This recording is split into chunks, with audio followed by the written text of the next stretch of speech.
भारत माता की, भारत माता की, भारत माता की, भारत माता की। भारतीय जनता पार्टी के राष्ट्रीय अध्यक्ष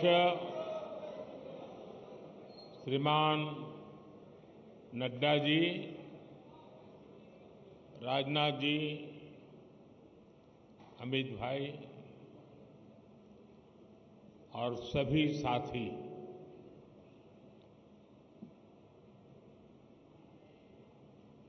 आज सदस्यता अभियान का एक और दौर प्रारंभ हो रहा है।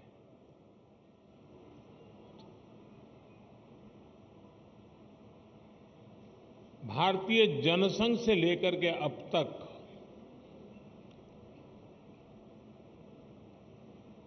हमने देश में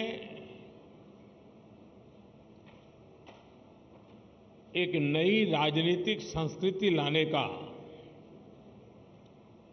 भरसक प्रयास किया है।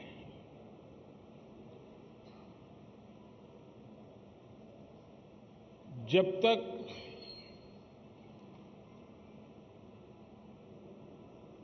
जिस संगठन के माध्यम से या जिस राजनीतिक दल के माध्यम से देश की जनता सत्ता सुपुर्द करती है, वो इकाई, वो संगठन, वो दल अगर लोकतांत्रिक मूल्यों को नहीं जीता है, आंतरिक लोकतंत्र निरंतर उसमें पनपता नहीं है, तो वैसी स्थिति बनती है जो आज देश के कई दलों की हम देख रहे हैं।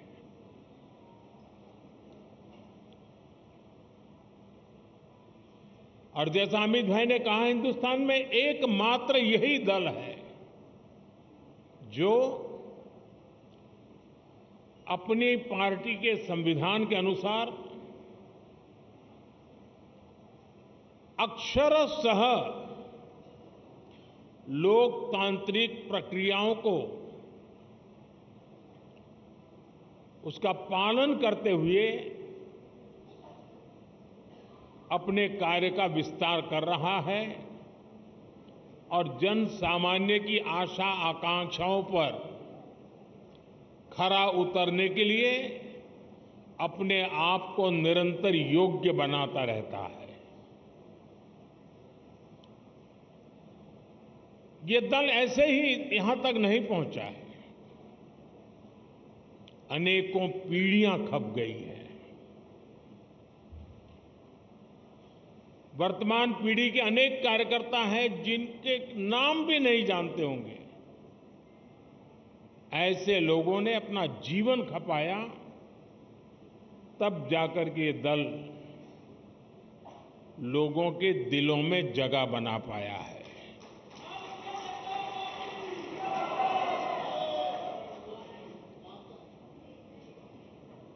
मैं जब राजनीति में नहीं था,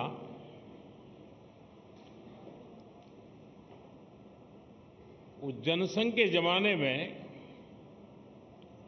बड़े उत्साह के साथ अपने कार्यकर्ता दीवारों पर दीपक, उस समय जनसंघ का निशाना था, उसको पेंट करते थे। और कई राजनीतिक दल के नेता अपने भाषणों में मजाक उड़ाते थे कि दीवारों पर दीपक पेंट करने से सत्ता के गलियारों तक नहीं पहुंचा जा सकता, ऐसा कहते, मजाक उड़ाते थे। हम वो लोग हैं जिन्होंने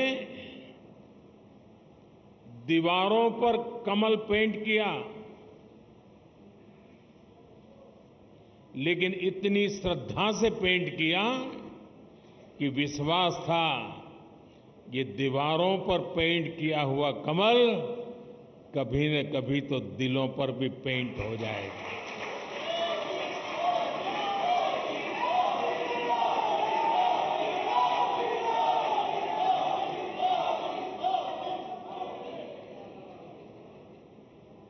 और कुछ लोग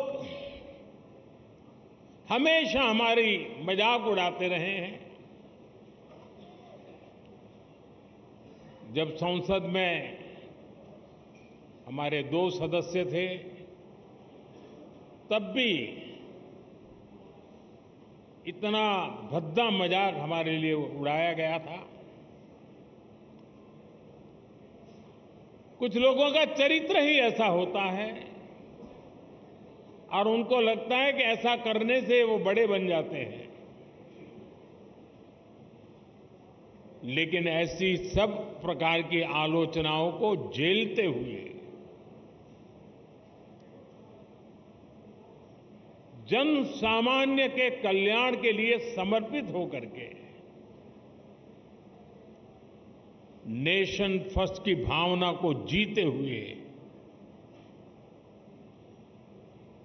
हम चलते ही रहे। और पंडित दीनदयाल उपाध्याय जी ने हमें मंत्र दिया था, चरैवेति चरैवेति चरैवेति, चलते रहो। एक समय था जब जनसंघ और भाजपा के कार्यकर्ता की पहचान, और आज भी कुछ राज्यों में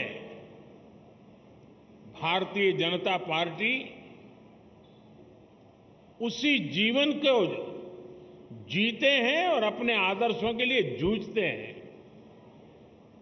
हमारे कार्यकर्ताओं के लिए क्या कहा जाता था, चाहे वो जनसंघ का कार्यकर्ता हो या भाजपा का, उसका एक पैर रेल में होता है और दूसरा पैर जेल में होता है।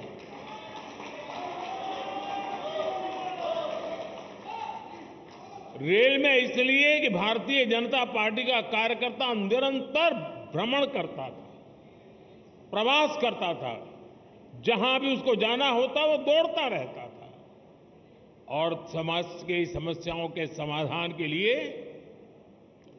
सत्ता पर बैठे हुए लोगों के सामने संघर्ष करता था। और इसलिए कभी जेल तो कभी बाहर, ये उसकी स्थिति रहती थी।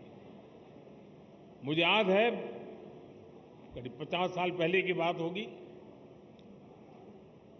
जनसंघ के लोग अहमदाबाद में सत्याग्रह कर रहे थे और एक अपनी कार्यकर्ता बहन जो जेल गई थी, करीब करीब 1 महीना लोग सब जेल में रहे थे सिर्फ आंदोलन करने के लिए, और उसकी गोद में 9 महीने का बच्चा हाथ में लेकर के वो जेल में 1 महीना गुजार करके आई थी। ऐसे जुल्म सह करके ये पार्टी यहां पहुंची है।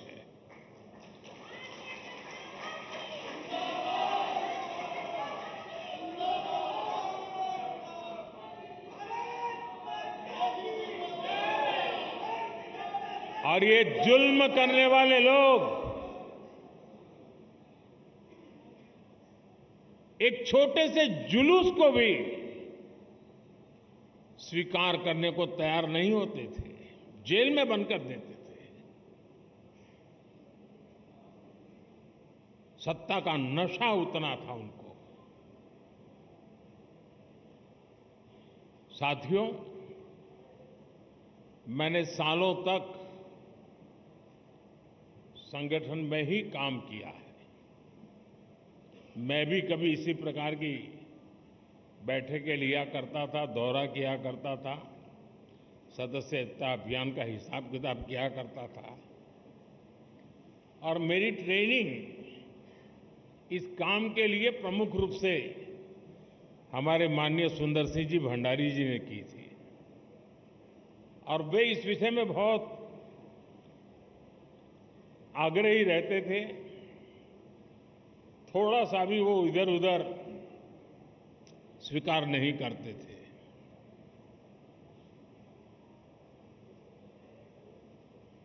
कभी कभी लोगों को ऐसा भी लगता था कि भाई ये स्ट्रक्चर बना देने से क्या होगा? लेकिन आज हम देख रहे हैं कि उसी स्ट्रक्चर ने देश के आशा अपेक्षा को पूर्ण करने के लिए एक माध्यम बना दिया।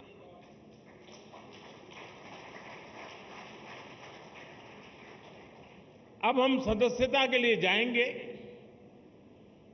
साथियों, ये सदस्यता कर्मकांड नहीं है। हमारे लिए सदस्यता यानी अपने परिवार का विस्तार है। हमारे परिवार में अगर किसी का जन्म होता है तो जितनी खुशी होती है, हमारे परिवार में शादी कर करके कोई बहू आती है तो परिवार के विस्तार का जो आनंद होता है, वो आनंद बीजेपी में जो कोई नया सदस्य बनता है, परिवार के विस्तार का आनंद होता है।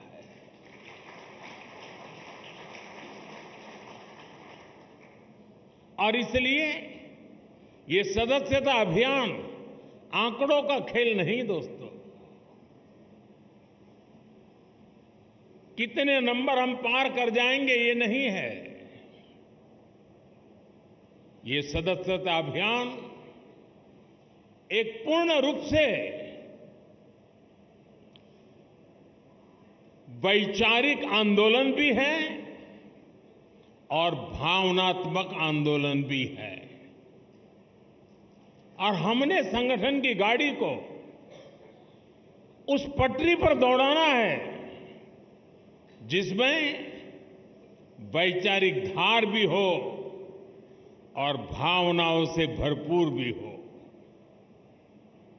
क्योंकि हमारी भावनाएं देशभक्ति से प्रेरित है। मां भारती के कल्याण के लिए, 140 करोड़ देशवासियों के कल्याण के लिए ये जो सदस्यता अभियान होगा, संगठन की रचना होगी, बूथ कमेटियां बनेगी। पहले हम सदस्यता अभियान करते थे और अब सदस्यता अभियान करें। कुछ चीजें हम नए तरीके से सोच सकते हैं क्या? जैसे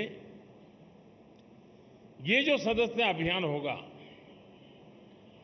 उसी समय जो संगठन की रचना होगी, उसी कालखंड में विधानसभाओं में और लोकसभा में 33% रिजर्वेशन लागू हो गया होगा।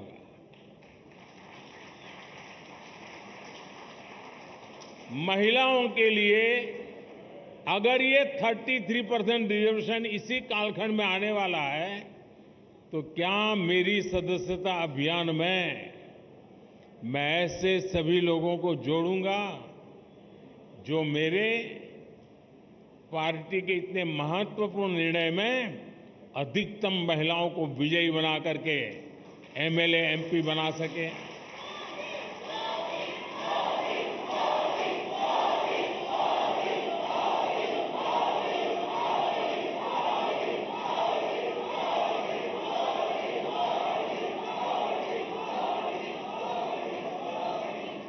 साथियों, हमारे देश में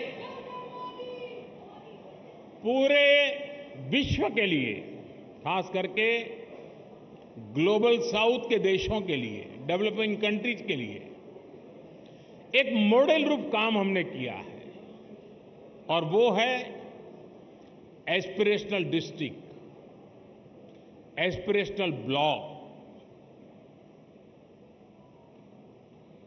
और हम चाहते हैं कि जो अब तक जिसकी कोई चिंता कोई नहीं करता था, परवाह नहीं करता था, मुलाजिम भी वहां पर नौकरी करने के लिए जाने को तैयार नहीं होता था, पिछड़े रहते थे, हमने उसे एस्पिरेशनल डिस्ट्रिक्ट, एस्पिरेशनल ब्लॉक बनाया है। और हमारी कोशिश है कि जल्द से जल्द उस राज्य की जो पैरामीटर्स हैं उसमें जरा भी वो पीछे ना हो सके तो उससे भी आगे जाए, और हो सके तो नेशनल लेवल पे भी जो पैरामीटर्स में हो जाए। और इतना सुखद अनुभव रहा है कि एस्पिरेशनल डिस्ट्रिक्ट में गवर्नेंस पर फोकस करने के कारण, जन भागीदारी के कारण, जन सामान्य की आकांक्षाओं अपेक्षाओं को चिन्हित कर उस पर काम करने के कारण आज देश के एस्पिरेशनल डिस्ट्रिक्ट, एस्पिरेशनल ब्लॉक करीब करीब स्टेट में टॉप की बराबरी करने लग गए हैं। क्या हम अपना संगठन की रचना करते समय ये एस्पिरेशनल डिस्ट्रिक्ट, एस्पिरेशनल ब्लॉक, उसमें विशेष अभियान चला करके वहां के हर पोलिंग बूथ में अपना झंडा गाड़ सकते हैं दोस्तों? और हमें कागज लेके बैठना पड़ेगा, भाई मेरे इलाके में ये एस्पिरेशनल ब्लॉक है, उन एस्पिरेशनल ब्लॉक के अंदर इतने पोलिंग बूथ है, उस पोलिंग बूथ के अंदर मुझे इतनी मेंबरशिप का टारगेट है, मैं उसको करूंगा। हम प्रयास करें। आपने देखा होगा कि हमने एक बहुत बड़ा आमूलचूल परिवर्तन किया है। किसी समय हिंदुस्तान के आखिरी गांव के रूप में सीमावर्ती गांव जाने जाते थे और नेगेटिविटी का जन्म उस शब्दों में ही शुरू हो जाता था। हमने तय किया कि आखिरी गांव नहीं है, ये मेरे देश के पहले गांव हैं। अगर ये गांव हिंदुस्तान के सीमा के छोर पर है, अगर सूरज की पहली किरण आएगी पूरब में होगा तो पहले उसी को स्पर्श करते हुए हम तक पहुंचेगी। वो पहला गांव है। और इसलिए हमने पूरी तरह बदला है विचार। क्या हम एक स्पेशल इकाई बनाएं? जो राज्य सीमावर्ती राज्य है वे ये जो पहला गांव है उसमें सबसे पहले मेंबरशिप का अभियान चलाएं और पूरे के पूरे गांव को भारतीय जनता पार्टी का किला बना सकते हैं। और जो सीमा के आखिरी छोर पर बैठा हुआ वो गांव जब भारतीय जनता पार्टी का किला बनता है ना, तब वो भारत का किला अपने आप बन जाता है। तो मेरे लिए सदस्यता ये सिर्फ पार्टी का नंबर बढ़ाने के लिए नहीं, मेरी सदस्यता मेरे देश को मजबूत बनाने के लिए भी है। और इसलिए मैं उन गांवों को किला बना के छोड़ूंगा।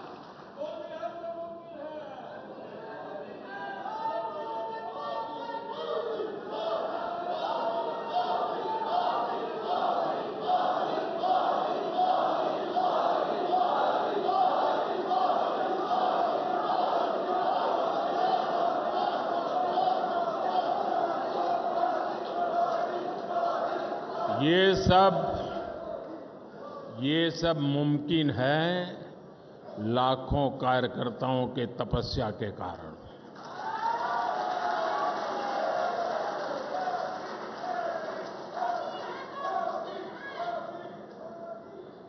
साथियों, उसी प्रकार से जहां दो राज्य की सीमाएं मिलती हैं,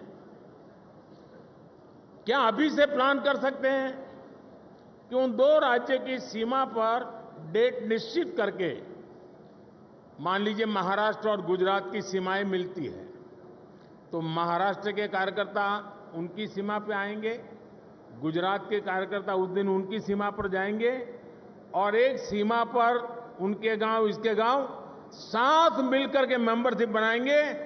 महाराष्ट्र का गांव होगा, वहां गुजरात के लोग भी नजर आएंगे, गुजरात का गांव होगा, महाराष्ट्र के लोग नजर आएंगे और उस स्टेट के बॉर्डर के सभी गांवों को मैं कवर कर सकता हूं। जब मैं कहता हूं एक भारत श्रेष्ठ भारत, मेरे एक भारत श्रेष्ठ भारत की ये जो रेखाएं बनी हुई है नक्शे पर, मेंबरशिप के द्वारा मैं महाराष्ट्र के गांव को, गुजरात के गांव को, वहां के दिलों को जोड़ने के लिए मैं मेरा कमल खिला सकता हूं क्या? और इसलिए मैं कहता हूं साथियों, ये सदस्यता अभियान मेरे देश का सामर्थ्य बढ़ाने के लिए है। हमने हमारे ट्राइबल इलाके, मुझे याद है एक सदस्यता अभियान के समय मैं हिमाचल में मेरा दौरा था, ये नन्दा जी के इलाके में, और मैं पहाड़ी क्षेत्रों में जाना चाहता था। एक पोलिंग बूथ पर जाने में मेरा एक दिन लगता था, पहाड़ों पे चढ़ना पड़ता था, और वहां जाकर के 20-22 लोगों की मीटिंग करके मैं नीचे उतरता था। पूरा दिन मेरा चला जाता था, लेकिन मुझे आनंद होता था कि वहां कोई तो होता था जो पूछता था कि साहब ठंड बहुत है, पहले चाय पी लीजिए।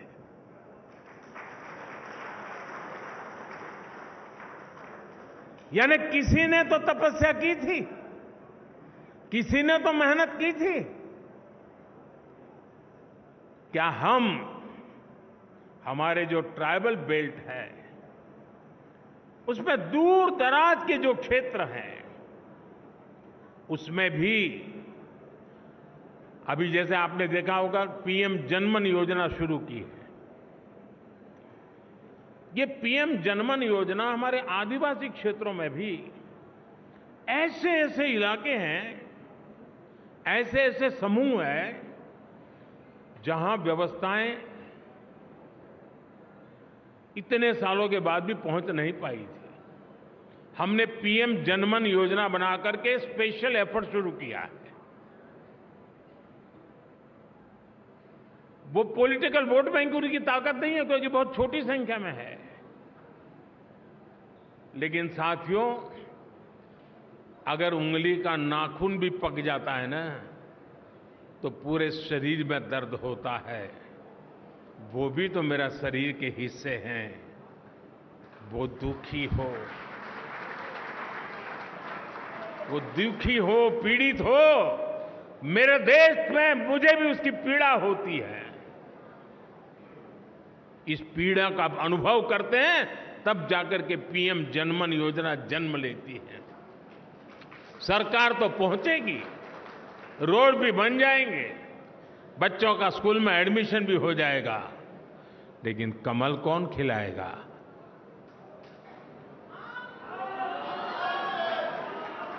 कौन खिलाएगा? और इसलिए साथियों हम इस प्रकार से फोकस करके इन समाजों तक हम पहुंच सकते हैं क्या? आज देश में वो लोग जिन्होंने 3-3, 4-4 पीढ़ी में पक्का घर नहीं देखा था, जिनका कोई अता पता नहीं था, वो झुग्गी झोपड़ी में जिंदगी गुजारते थे, वो फुटपाथ पे जिंदगी गुजारते थे, आज यहां तो कल वहां, ऐसा ही उनका बसेरा हुआ करता था। ऐसे 4 करोड़ परिवारों को हमने एड्रेस दिया है।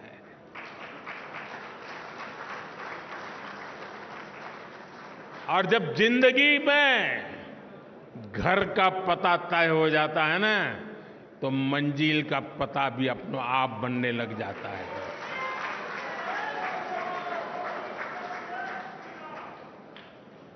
जिनको घर मिला है, जिनकी जिंदगी में अब अपना एक स्थायी, पीढ़ियों के बाद 4-4, 5-5 पीढ़ी में कभी उन्होंने पक्के घर में जिंदगी नहीं गुजारी होगी, क्या ये मौका नहीं है दोस्तों उनके पास जाने का? लिस्ट लेकर के उनके पास जाना चाहिए कि नहीं जाना चाहिए? क्या उसको नहीं लगना चाहिए कि जिस कमल ने मेरे घर की दीवारें बनाई हैं, उस कमल को मैं अब दिल के अंदर जगह दे दूं? ये भाव उसके अंदर पैदा नहीं हो सकता है? और इसलिए मैंने कहा कि हमारे लिए ये हमारा जो परिवार का विस्तार है, वो विस्तार अपने आप को फैलाने का है ऐसा नहीं है, अनेक लोगों को अपने आप में समाने का है। हमारे भीतर समाहित करना है, हमारे सुख दुख का साथी बनाना है, और तब जाकर के एक ऐसा भाजपा परिवार पूरे देश में निर्माण होता है जो राष्ट्र के सपनों को पूरा करने के लिए एक कैटलिक एजेंट के रूप में बहुत बड़ी सेवा कर सकता है।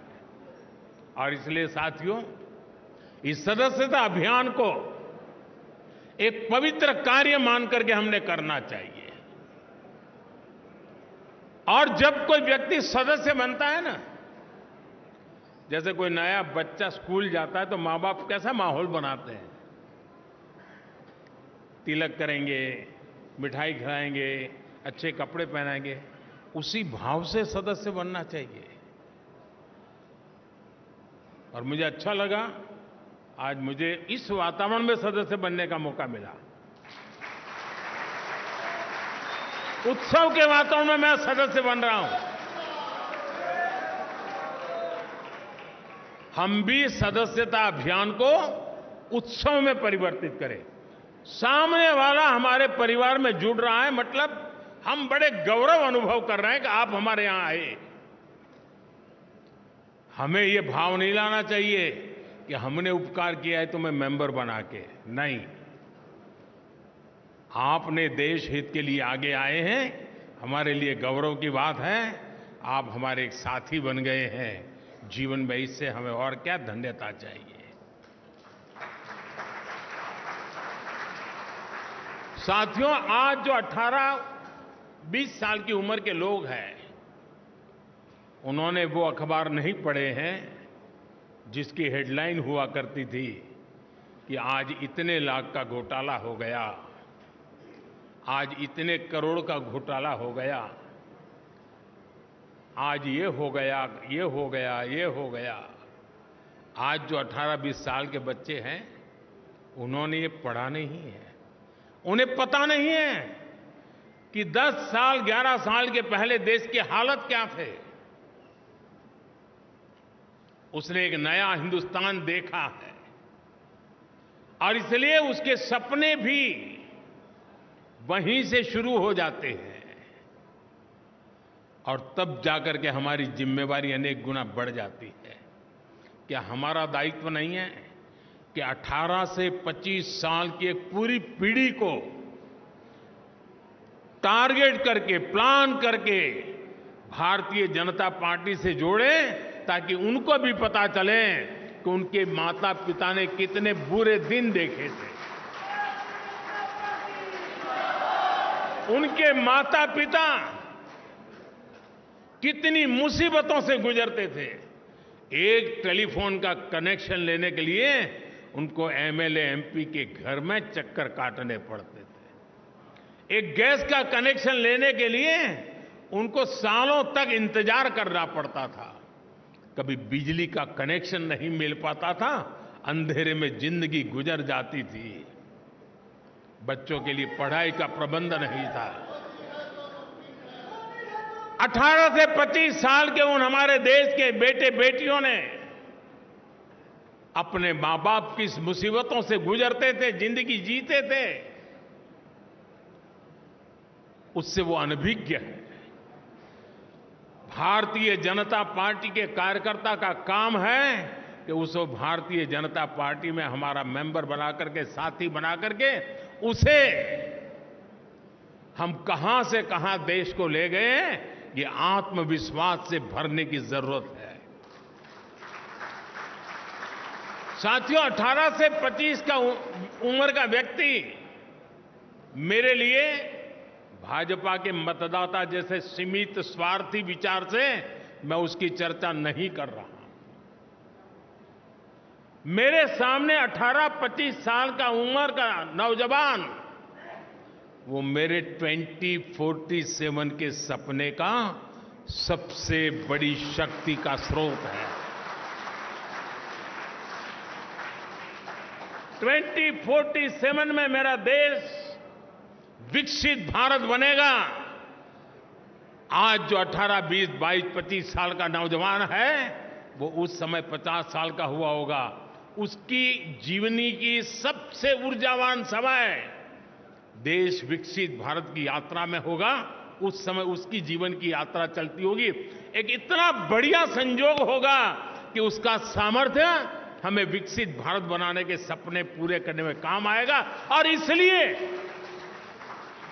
विकसित भारत के सपने पूरे करने के लिए जिस सामर्थ्य की मुझे जरूरत है, वो 18 से 25 साल का मेरा नौजवान है, उसे हमने इस विचार से जोड़ना है, नेशन फर्स्ट के लिए, जीने के लिए जोड़ना है।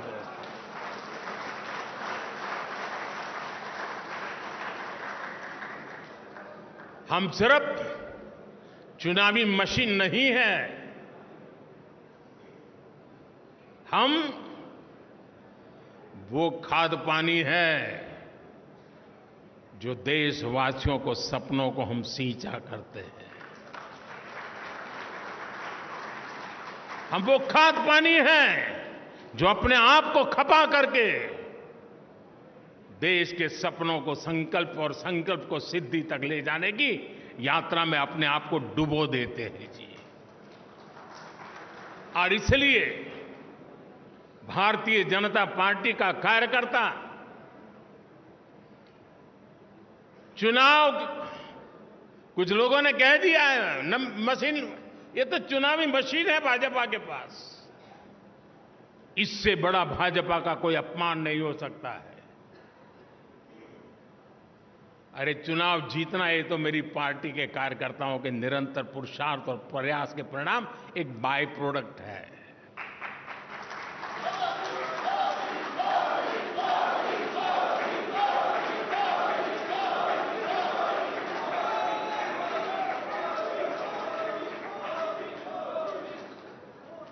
और इसलिए साथियों, हमें निरंतर नई पीढ़ियों को भी तैयार करना है। और एक बात मान के चलिए, जो ये सोचता है कोई आएगा तो मेरा क्या होगा, वो मान के चल रहे हैं कोई आएगा तो नहीं, लेकिन तुम जाओ वहां से कहीं ऊपर जा नहीं सकते हो। जैसे जैसे नीचे तुम नए लोगों को लाते जाओगे, वैसे वैसे तुम ऊपर चले जाओगे। ऊपर जाने का तरीका यही है कि नीचे जितनी मजबूती देते हुए उतना ऊपर जाने की गारंटी पक्की हो जाती है। कुछ लोगों की मानसिकता रहती है कि अरे यार आया गया तो मेरा क्या होगा। वो आएगा तो आपकी मजबूती बढ़ेगी, आपकी इज्जत बढ़ेगी और आपके द्वारा इच्छित कामों को परिणाम लेने में वो आपका साथी बनकर के काम करेगा। साथियों, लोकतांत्रिक मूल्यों को जीने वाली हमारी पार्टी है। हम व्यवस्था में भी लोकतंत्र को स्वीकार करते हैं, हम विचार में भी लोकतंत्र को स्वीकार करते हैं, हम संस्कार में भी लोकतंत्र को स्वीकार करते हैं।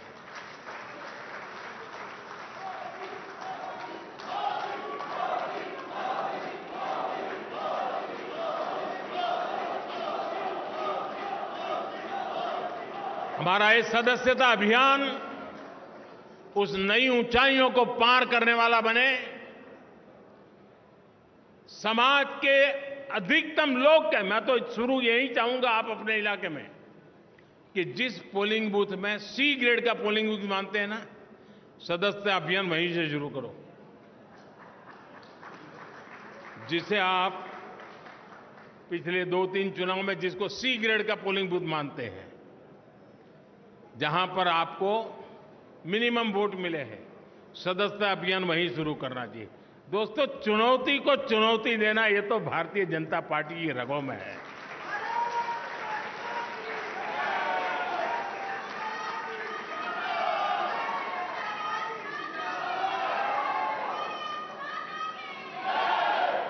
जहां सदस्य सरलता है, जहां स्वीकार्यता है, जहां सम्मान है, आदर सत्कार है, वहां तो मेंबरशिप करना आसान हो जाएगा, उसको करते भी रहना है। लेकिन जहां चुनौती है, वहीं दिलों में कमल खिलाना है।